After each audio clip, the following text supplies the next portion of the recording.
Welcome back to r/neighbors from hell, where people share stories about their crazy neighbors. And if you're new to my channel, please don't forget to subscribe to join our amazing community. And without any further ado, let's dive right into the stories. The first one is titled HOA destroyed my garden and ripped out my trees. I fought the HOA tyrants and won. I'm just going to come right out and say it, that I don't have a problem with the HOA where I live exactly. What I do have a problem with is the guy that is basically in charge of the HOA, who got the job because he had a bunch of his friends voting him in. If you looked up power hungry in the dictionary, you would find a picture of this guy. The only reason that he wanted to be in charge was to just be a dictator over everyone else and act like he was better.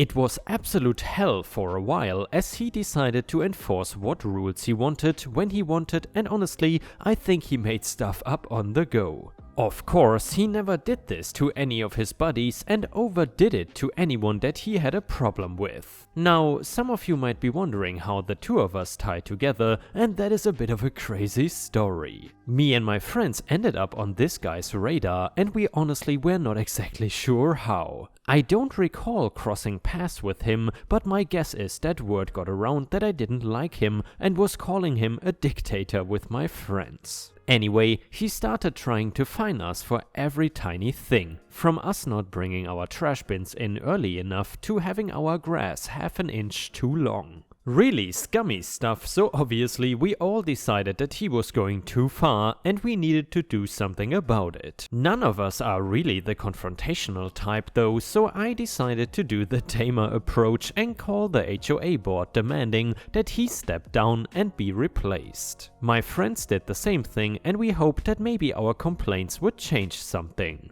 It did end up changing something, but not the way that we wanted. Instead of him stepping down or maybe being a little less like a dictator, he got even worse. I did not even know what was happening at first, so I will tell you just what I came home to one day later. My entire garden was dug up and even one of my small trees was removed. Left in my mailbox was a note from the HOA talking about how my garden was going against some kind of standard and that they removed it within their rights. I was livid because I knew that there was no way they could have gotten away with this. First and most importantly, there was nothing about my flower garden that was going against HOA rules. In fact, the only garden rule in it was that any vegetable gardens needed to be in the backyard exclusively. This was flowers though, not related. Second of all, the proper course of action would be to leave me a note or one of those fines he loves so much. I knew this was personal. I called up my friends and found out that their yards were messed with also, and big shocker, nobody else's was. Obviously, he found out about the phone calls and wanted to show off his power trip some more. We were not going to stand for this and instead decided we were going to sue the HOA for damages to our property. Obviously, this guy had too big of an ego and was going to fight it all the way to the courts. All the meanwhile still sending us bogus fines for no other reason than to show that he can. We were just going to wait patiently until our day in court was ready and we could explain to a judge what he had done. It turns out that they were more than right when it came to him not being allowed to remove things even if they did violate the HOA guidelines. Something in the bylaws talked about how unless something was deemed an emergency and was a danger, they could not act at all. They also could not act unless a certain number of warnings and discussions were given. The example the judge used was if we had a dead tree that we were not going to get rid of and ignoring the HOA telling us to,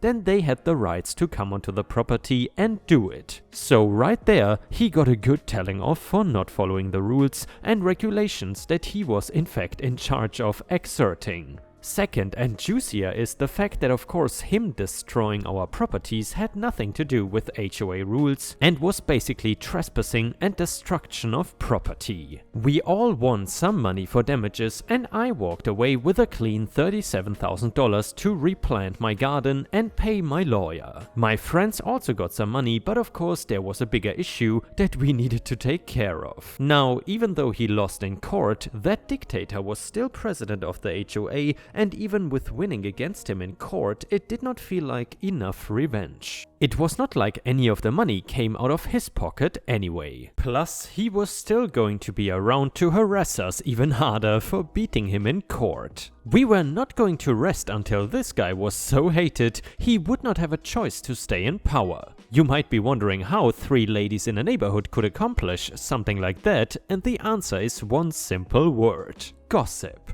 We were going to use that same gossip mill that probably got us on his bad side to take him down. We were getting the word of what he did spread so far that not a single neighbor could go for a walk without someone asking if they heard about the HOA president trespassing and destroying gardens. We finally hit a point that everyone in the neighborhood, most of which didn't care about the HOA until now, hated this tyrant. The only ones that were not against him were his buddies, but that was a small number in comparison. We bombarded every single HOA meeting demanding that he step down out of power. Now, you can already tell based on his ego that he was not going to just give up and let someone else step up easily. The thing was that even though he treated his position like a monarchy, where he was the sole ruler, that was simply not true. The board could overrule him and basically force him to step down in fear of total anarchy from the neighbors. We were threatening to ignore every single bylaw and do whatever we wanted, since he was just going to fine people he did not like for nothing anyway. They had no other option than to give up backing him up and tell him that he had to step down.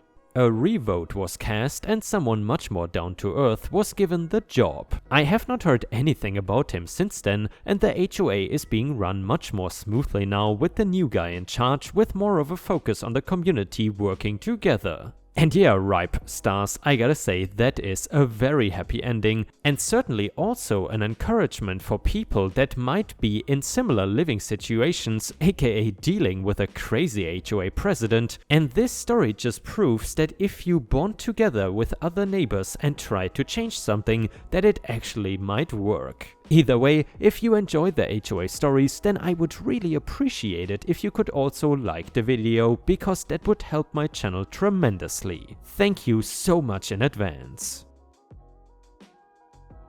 The next one is titled Worst Neighbor Ever. So this happened years and years ago in a West Coast Canadian city. My wife and I were living in a really charming, really old townhouse type place. Not old by European standards, but for the West Coast really old, like 80 years or so. Think plaster and lathe walls, wood frame, etc. This was a complex of about 8 houses in a row, all sharing very thin walls. It was a really cool place, every room painted funky colors, clawfoot bathtub, 3 non-working fireplaces, good location, small garden, and also a very reasonable rent cost. Our original neighbors had recently moved out and we came home one day to the new people moving in, a seemingly nice couple with a 3-year-old daughter. The couple were just moving in together for the first time and the daughter was hers from a previous relationship.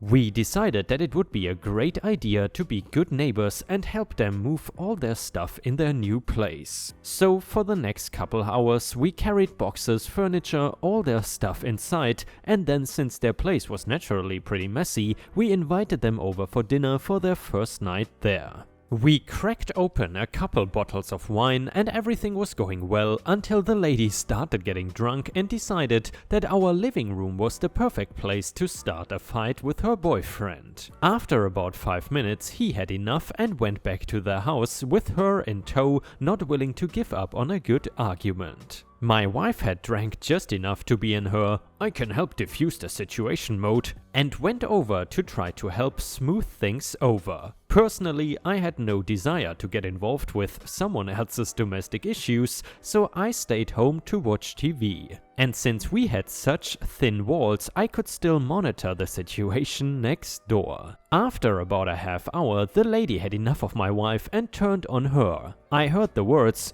"Shut the hell up, you skinny woman," and decided that it was time to get my wife back home. I went over and just got her to come with me. The wine had taken its toll on her, so she just went straight to bed while I stayed up to wait it out. After about another 30 minutes, the dude had enough of his girlfriend, called his family, and since all their stuff was still in boxes, he just moved back out. Now the lady was pissed, properly pissed. Next thing I know is she is banging on my door, demanding that the guy, who is not in my house, come out and continue fighting with her. I obviously don't want to open the door to a screaming banshee, so I tell her through the door that he is not there and I cannot help her. Then she demands that I let her in to use the phone. This is before the era where everyone has a mobile phone and she has no phone hooked up yet, so she can call her brothers to go kick the guy's butt. But nope, that is absolutely not happening. She is definitely not getting in my house for any reason whatsoever.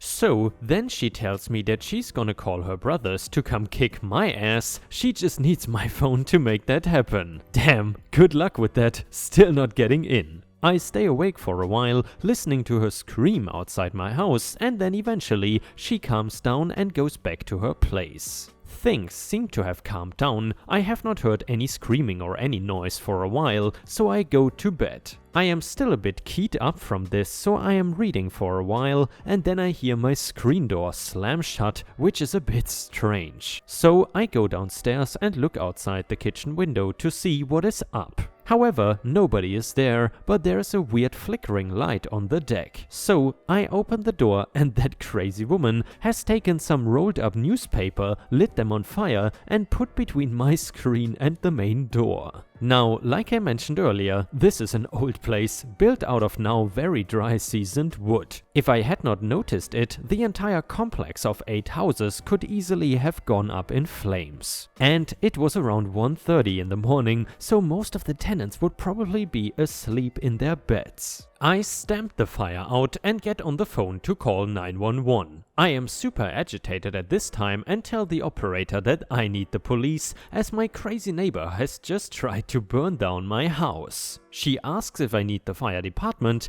but I have put out the fire, I just want the police. It takes ages for them to show up, at least an hour. I am standing in the window watching for them to arrive and I finally see a cruiser drive slowly past my house. So I run out the front door, flag them down and bring them back to my place while explaining what happened. They are fairly skeptical of my story, but as we walk around through the back door where she lit the fire, we come around the corner and the crazy woman has done it again. More newspaper on fire between my doors. So one cop comes in with me to take a statement and the other one goes to talk to the neighbor. The guy is really not believing me at all. I don't know what he thinks, but he obviously thinks I'm lying about the whole situation until after about 20 minutes when his partner comes over and tells us that the lady basically confessed. He asked her why she lit the fire to the house where her 3-year-old baby is sleeping and she replied, "I did not, I lit fire next door." So the lady gets arrested, her mother gets called to take the baby, and I finally get to sleep. My wife slept through the whole damn thing. Next morning, I am explaining to her what happened, showing her the scorch marks on the door and deck when the landlady comes over to ask what happened. So I again explain, she is looking a bit confused about the issue, and I ask her when the eviction will happen. Unfortunately, until the lady is actually convicted in court, a few months down the road, she cannot be evicted. But then, the landlady asks me if I'm willing to drop the charges since it is a single mother and nobody actually got hurt. I am blown away by this request because if I hadn't been awake, the entire place would have gone up in flames. No bloody way am I dropping the charges, and if she doesn't start the eviction process, I'm going to go to each and every person who lives there to explain exactly what happened and let them know that crazy lady is not being evicted. It took a month, but the lady could not afford the place without her boyfriend, so she left without being evicted. Hell, this happened about 25 years ago, and I still got worked up writing this down. And by the way, dear viewers, if you have ever had to deal with a crazy entitled neighbor yourself, then please feel free to share your own story either in the comments or on r/ripe stories on Reddit, where you can post your own stories and there is a good chance that I will read them in a video. The next one is titled Neighbor Steals Newspaper and Gets Caught in the Act. So this is not my story, but a story of my parents when I was about 3 or so. Okay, some background here. Back then we lived in an apartment complex where there would be a door between the elevator door and the doors to the respective households on the floor. So basically, when you look out the door, the neighbor's front door is several feet from you. Both of my parents love reading the newspaper, and it was back when everyone preferred paper newspapers over electronic news. My dad had a schedule and he would read the paper on the subway on the way to work.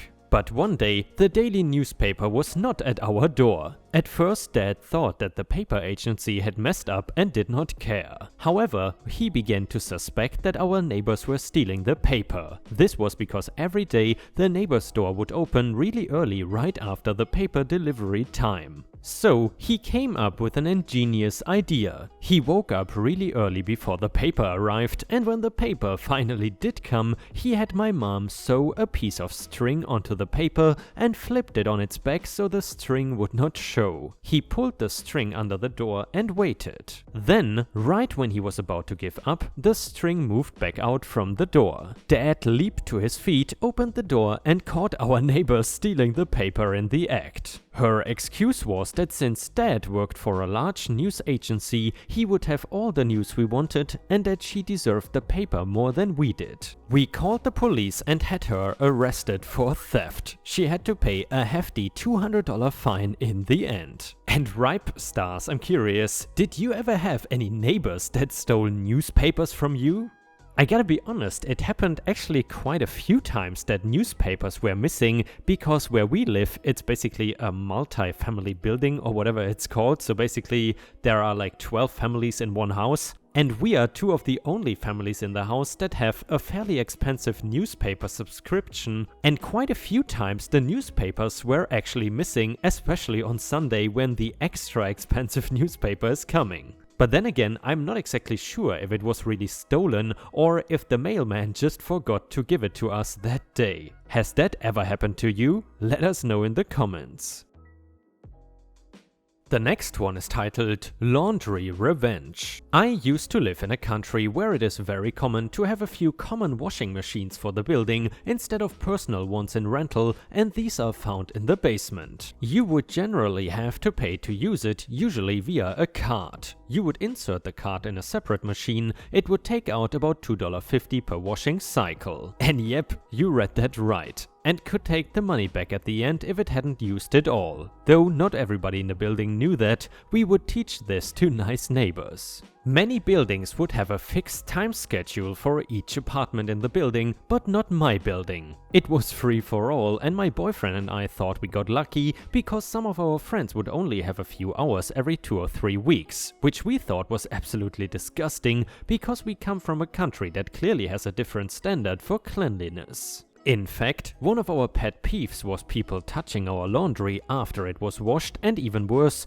leaving it right on top of the extra dirty machines. We were so worried about it that we would generally do our laundry very early on Saturday morning before people would want to use the machines, and we would keep a lot of timers to ensure we would be down before the cycle was finished. One day, I go down about 2 minutes before the end and I find my laundry on top of the washing machine, dripping wet, and the machine being currently in use. I am about to lose my mind. I start swearing in my language, ready to call my BF down to get enraged with me, when I realize this person is using my money for their laundry. So I get my card out, put it in the machine, and take the rest of my money out, effectively blocking the machine mid-cycle and leaving the door blocked until you put more money in. I had to, of course, rewash my laundry, but we were very careful about checking it frequently this time. I hope you like your smelly clothing.